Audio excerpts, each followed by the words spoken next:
Caitlin Clark has taken the WNBA by storm after the Olympic and All-Star break.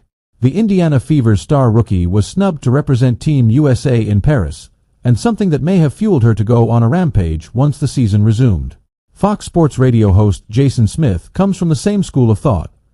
During Friday's episode of The Jason Smith Show with Mike Harmon, Smith hailed Clark for letting her basketball do the talking over, verbally responding to her critics. He also labeled her recent stretch the middle finger tour, citing the Olympic snub. Caitlin Clark and the Fever's playoff prospects looked shaky entering the All-Star and Olympic break.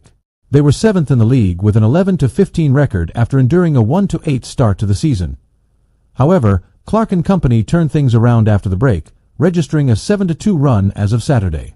In that span, the Rookie of the Year favorite has averaged 24.6 points, third in the WNBA, 5.9 rebounds and 9.0 assists, league high, shooting on 47/40/93 splits.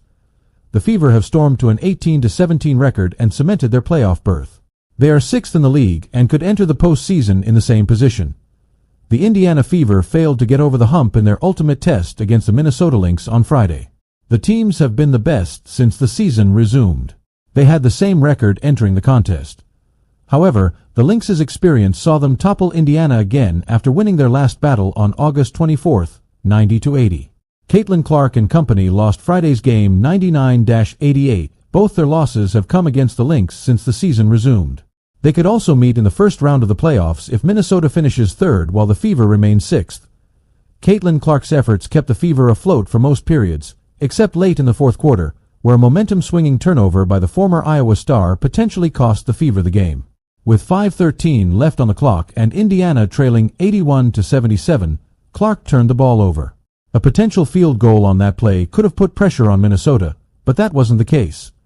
Nevertheless, Clark was outstanding for most of the contest and the most Indiana's most consistent player. She tallied a team-high 25 points, 8 rebounds and 8 assists.